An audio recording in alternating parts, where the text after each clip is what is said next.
Okie dokie.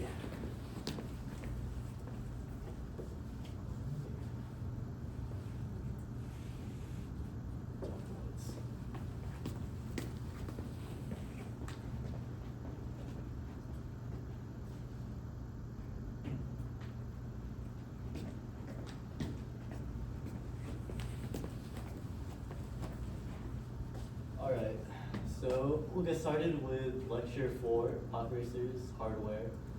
We'll be talking about the hardware side of things right now. Yeah, let's begin. So some quick announcements before we start. This is the last lecture of the quarter, yippee. Lab 1, Lab 2, I already talked to the people here, so let's skip that. I'm just going to extend both their due dates to the end of the quarter. So try to get those in, especially, I think it's best to think of it as due week 10, so you guys don't have to worry about a finals week. So try to get those 2 labs in. I'm planning to do another work session, week 9, the time is to be decided. Do you guys like the weekend time, or like, what's a good time for you guys? I think the weekend's good. Weekend's good? Alright, I'll keep doing that. And then, also I'm sitting in the lab pretty often, so you guys can always swing by. I'll also be dropping lab 3 next week. However, this will not be due until next quarter, so if you guys want to get a head start, go ahead, but yeah, mostly just make sure you guys finish lab 1 and lab 2 by the end of this quarter. So some other quick plugs, EC Town Halls tomorrow, 6 to 8, then we're also having a KBBQ social on Saturday at 6. So go hang out. So we're going to start off with motors. So the motors we'll be using are brush motors. Brush motors, they have 2 magnets on either side, and how they work is you'll run current through a coil, and these magnets cause a magnetic field, and by running a current through a coil, you'll be able to cause force. And this force is known as Lorentz force, and this Lorentz force will cause our motor to spin. And I'm not sure if you guys are familiar with the right-hand rule, but basically the direction the current is going, you'll curl your hand, and then your thumb will point to the direction of the force. Yeah, so when the coil is perpendicular to the field, the current switches direction, and that'll cause the force to switch, and that'll allow it to keep going in a circle. This happens every 180 degrees, so the current will constantly cause it to switch. Here's another depiction of this.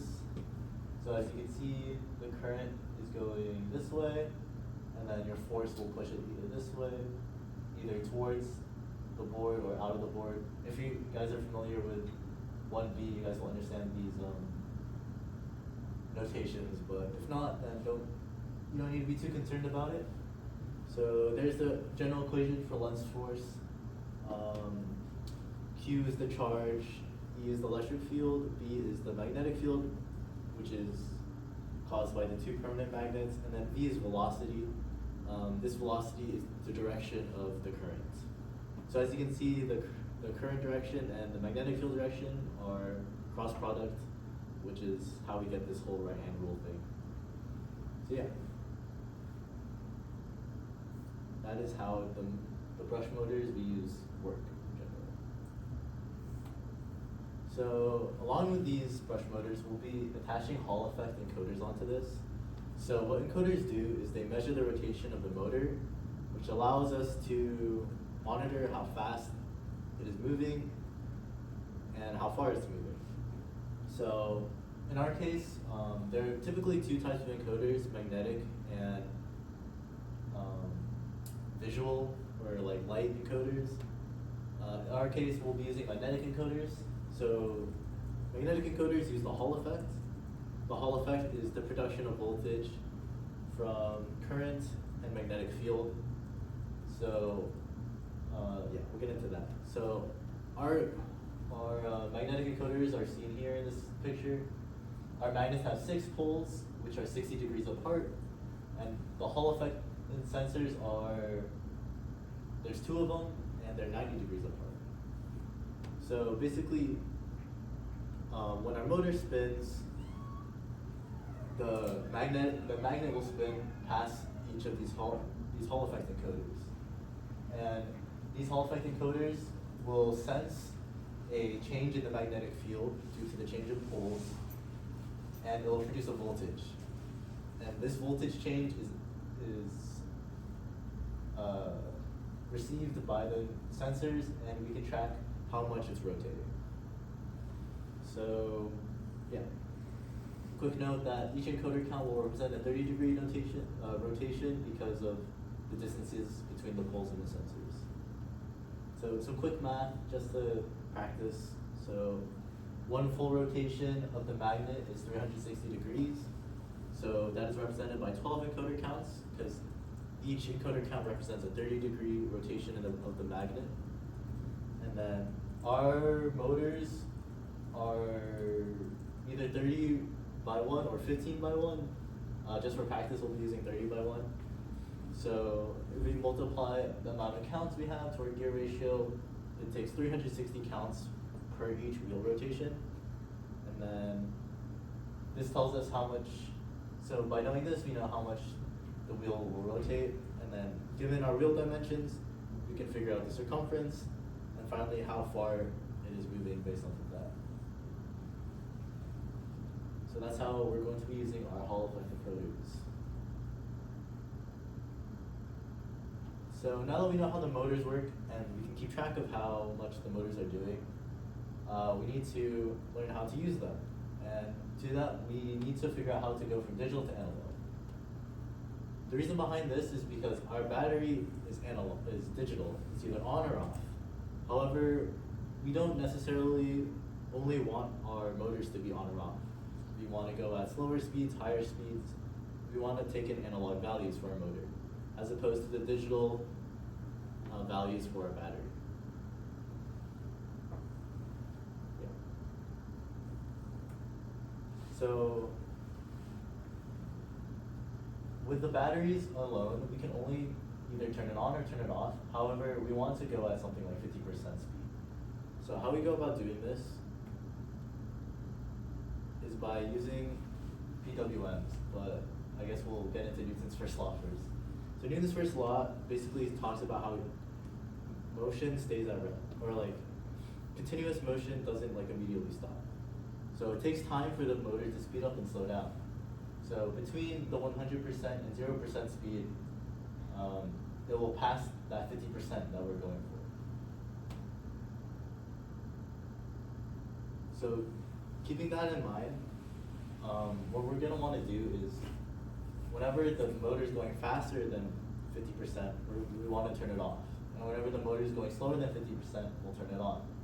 Doing that should theoretically keep it in this kind of range of slowing down and speeding up, and trying to keep it around 50%. So that's kind of how that looks like. So we notice that our signal is above this 50% line, so we'll turn it off. And then once it drops below the 50% line, we'll turn it back on.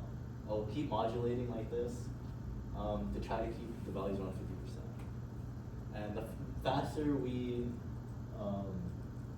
keep switching between these two, the less they will be straying away from our 50%. So for example, if we do it at really high frequency, it will typically stay around 50% as we desire.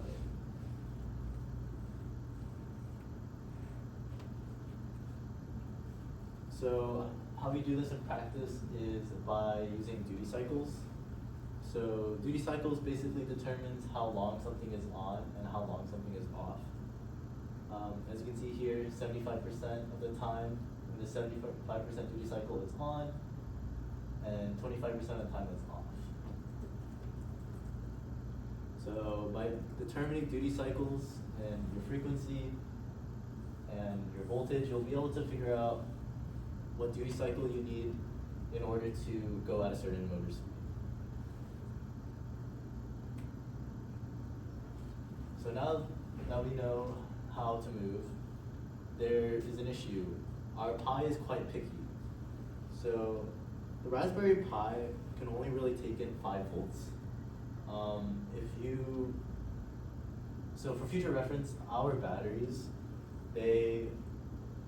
we're going to put them in series, two 3.9 batteries. So in total, our battery set will be outputting 7.8 volts. This is probably going to mess with the Pi if we put it directly into it. So we don't want to do that. Another thing to consider is that this PWM, the motor will be constantly turning on and turning off. And this constant turning on and turning off can cause like feedback and cause voltage to be undesirable.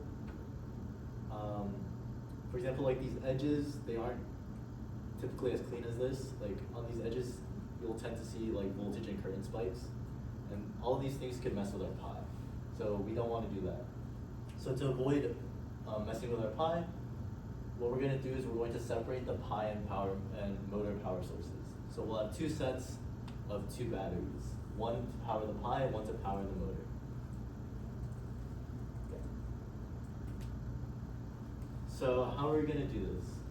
So we're going to be using an LM317. This is a voltage regulator. This LM317 basically outputs a constant current no matter what the input voltage is. So we can determine a constant output voltage based on the resistances we connect to it, since the current is always the same, or it's always being outputted the same. So in our case, we desire a voltage close to 5 volts, which is achieved by using this circuit seen in the picture, but replacing R1 with 330 and R2 with 1K. This will give us the 5 volts we wanted from the 7.8. This little equation at the bottom shows you the relationship between the output voltage and the resistances, and yeah. Also, if you're curious, the capacitors are there to prevent spikes, because capacitors, they take time to charge and discharge, and by using them, it prevents like spikes from occurring. Another note is that the LM317 has a internal diode. So what diodes do is they block flow in one direction and allow current flow in the other direction. Since it has an internal diode, we don't have to worry about some overflow from the output to the input. So we don't have to worry about the Pi getting messed up in any way. So this will ensure that we're getting our 5 volts to the Pi and nothing else. So now that we kind of have our parts together, or some of our parts, we're gonna start putting some things together. So one more thing that we need to talk about, or there's a few more things we need to talk about, but one other thing we need to talk about is the Electron speed controller. So as we mentioned, in order to move the motor, we want to use a PWM signal. This is our modulating signal that will turn on and turn off our motor constantly. So we don't want to directly do this from the Pi, because as we mentioned, the motors cause spikes, and the Pi isn't necessarily the best with PWMs, or like, basically we just don't want to connect the Pi directly to the motor. So instead we're going to use an ESC that will convert our PWM to the motor PWM.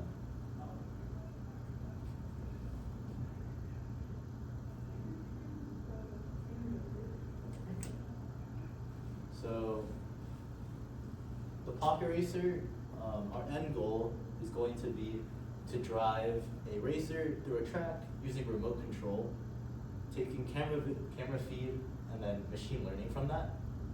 So in order to accomplish this goal, we're going to have to control the Pi both from a remote and from a Pi.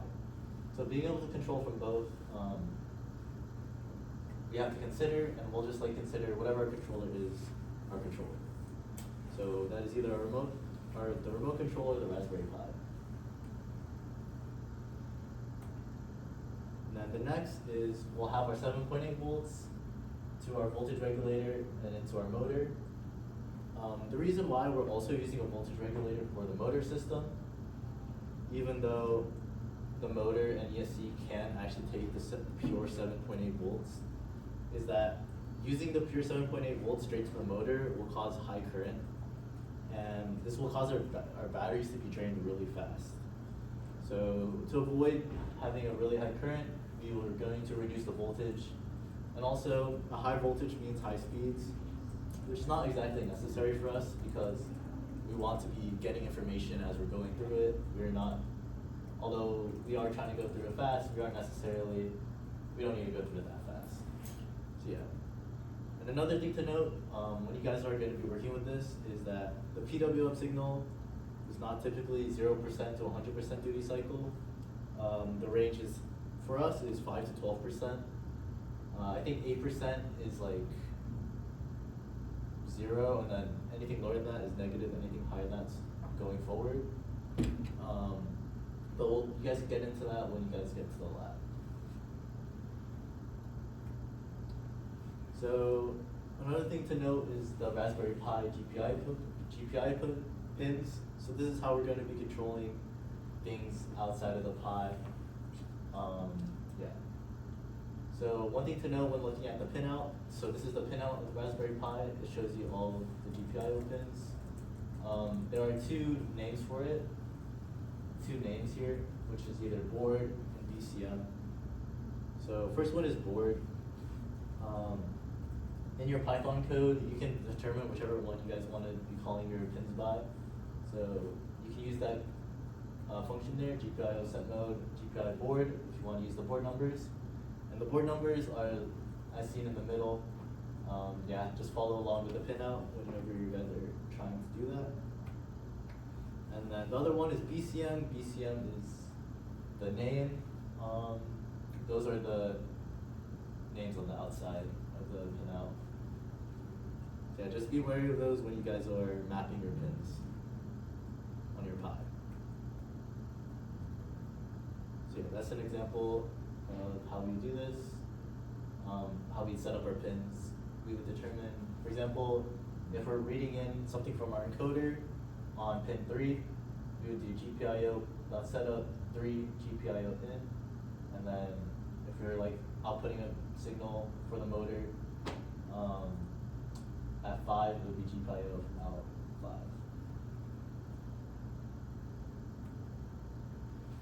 So a quick note on RC, as we mentioned, we will be using a remote control. So we will have a transmitter and a receiver. I'm not really going to dive into transmitters and receivers.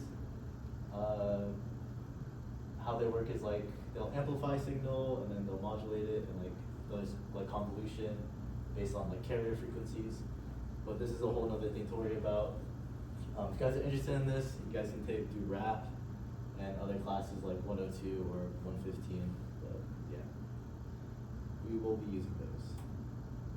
So now we're going to actually be putting things together. Yeah. So this year we established using a PCB. So PCB is a printed circuit board. PCBs are customized for whatever you guys are making it for, and they're typically pretty permanent. So yeah.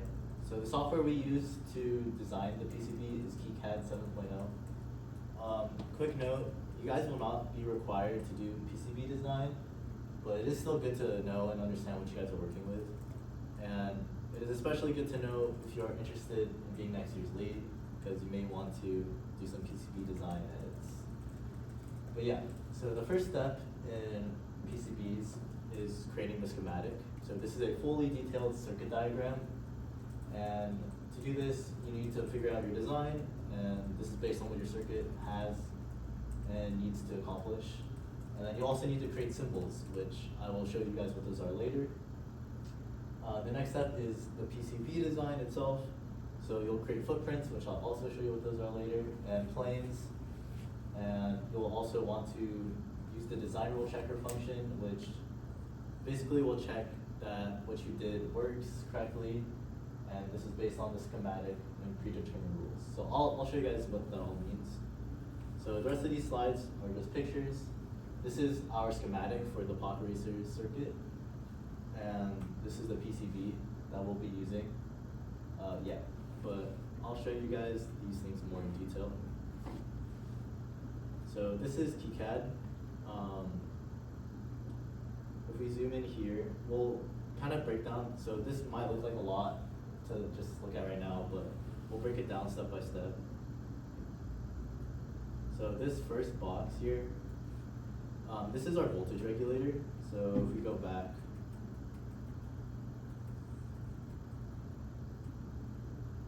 let's do more back. So this circuit here represents this circuit here. There was an additional diode added because I didn't realize that the LM317 already had one, but yeah. So you guys can compare and contrast these two and you'll see that they're the same thing. One thing to note is that it's useful to label all your grounds as this, because later we'll be creating ground planes, which I'll kind of get into later. So this is the voltage regulator. This is our battery. So our battery is feeding into the voltage regulator, and this is our output, and that output will be going into our pi. So remember that we have two systems, one with the battery voltage regulator into the motors, which is this half of the side, and then we'll have the battery voltage regulator into the Raspberry Pi. So those are the two systems we'll have. They'll be pretty much separate because we don't want the motors to be messing with the Pi.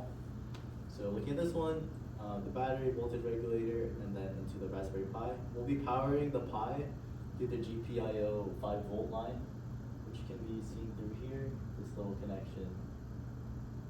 Yeah.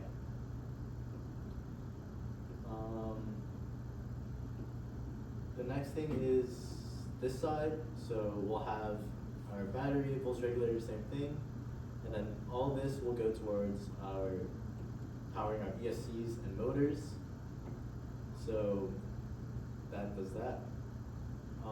All these things are different pins on the ESC. So PWM is the signal we'll want to be the motor to move. This is the receiver voltage and receiver ground. These are the switches. This just turns on and turns off the ESC. Battery voltage, this is coming from the voltage regulator, and then this is the outputs to the motor. It's a little hard to follow through. Once you guys get like the physical things in front of you, it might be a little bit easier to understand, but just bear with me. This is our RC transmitter. So how the RC transmitter works is there's a bunch of inputs, but we're going to be using two motors to move our Pi, or to move our racer. So each motor requires three outputs. So the first one is the PWM, the second one is voltage and ground, and then you can see we did it again for another one. And then the rest aren't connected because we're only using two motors. So that's how the transmitter is connected. And we have an ESC and motor for both left and right. I don't even know if I explained this. I think I might have skimmed over it. But basically, the racer will have a left wheel, a right wheel, and then a omnidirectional wheel in the back. So it'll be a 3-wheel drive kind of thing, and where the left and right are controlled separately. So another thing to note is that the switch is the switch here. So basically what this is for is we need to control the racer with either a remote control or from the Pi. So this switch will allow us to switch from remote control and Pi control. So how this works is this A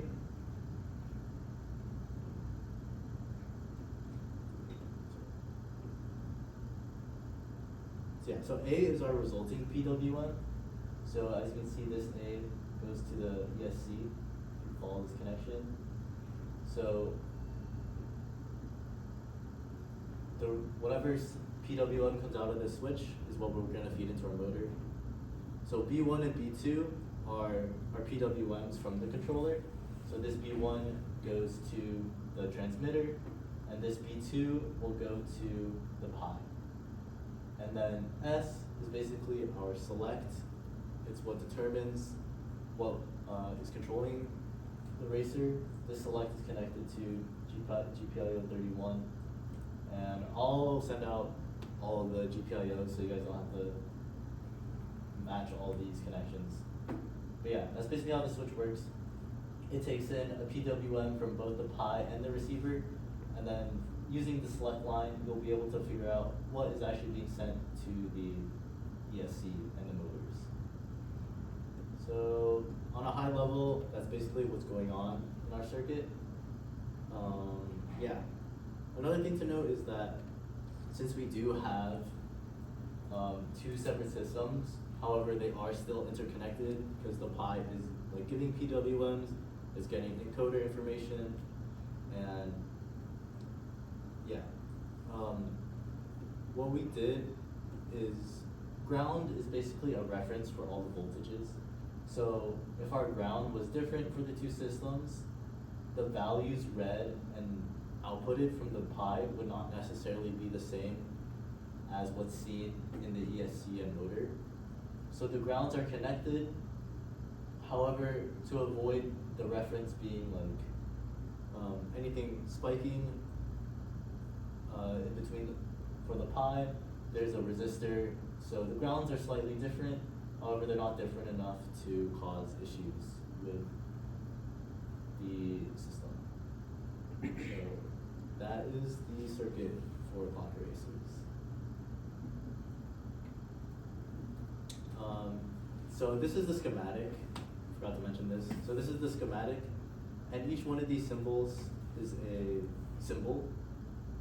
So they have values and names and designs. So some of these you might have to draw yourself, some of these you can find online. So if you guys are interested in PCB design, that's kind of how it works. So this is the PCB itself.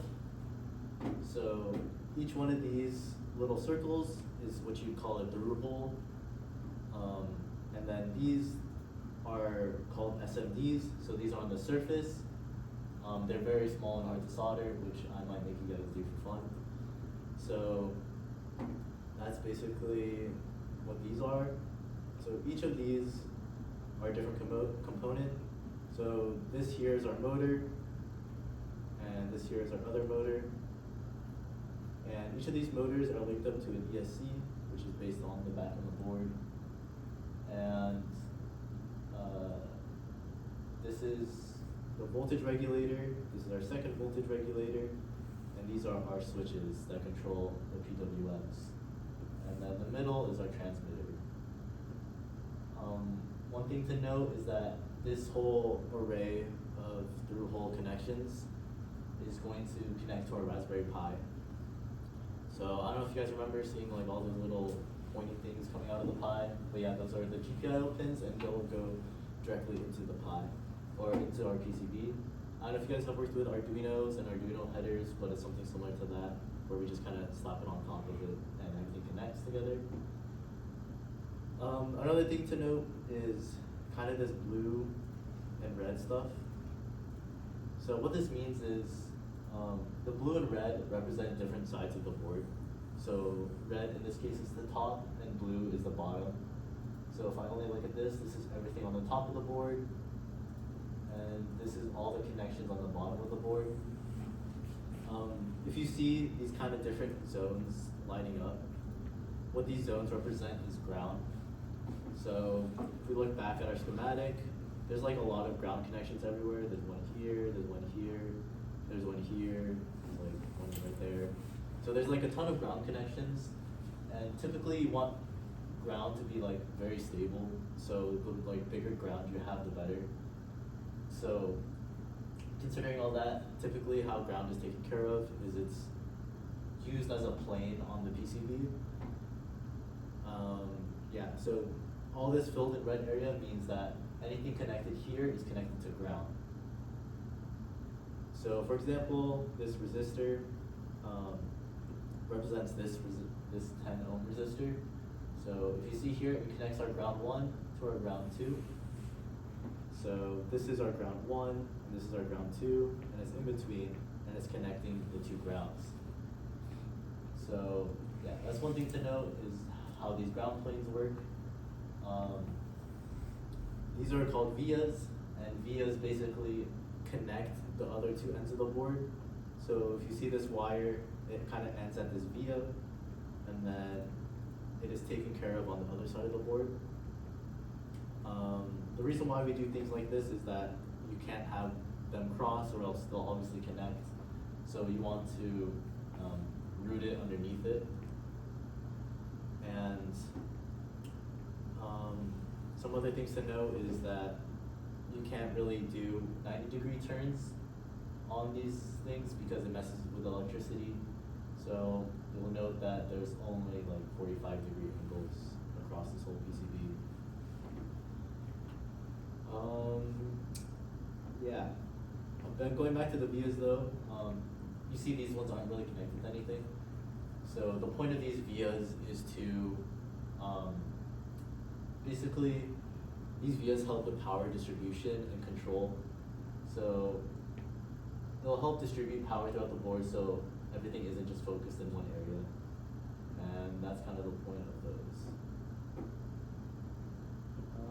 Yeah. So as I was talking about earlier, the design rule checker is kind of this thing. So what this does, the DRC, is it will check all your connections based on the schematic. So that's why it's important to have a good schematic, because or else you'll have to be checking everything yourself.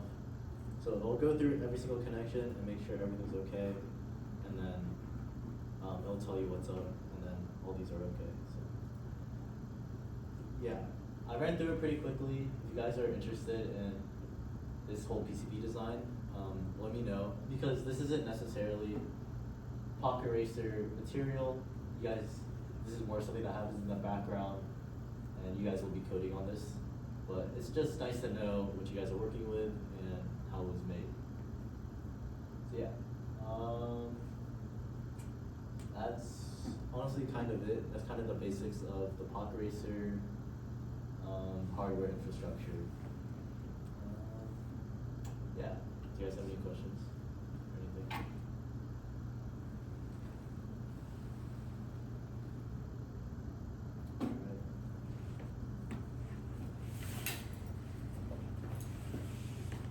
So yeah, that's pretty much it. Yeah, so that's our schematic. This is the PCB. You guys will be probably working with this next quarter. If you guys want to start early on lab 3 and start soldering, come meet up with me. But yeah, that's pretty much it. Thank you guys for coming. Yeah. Thank you. Thank you.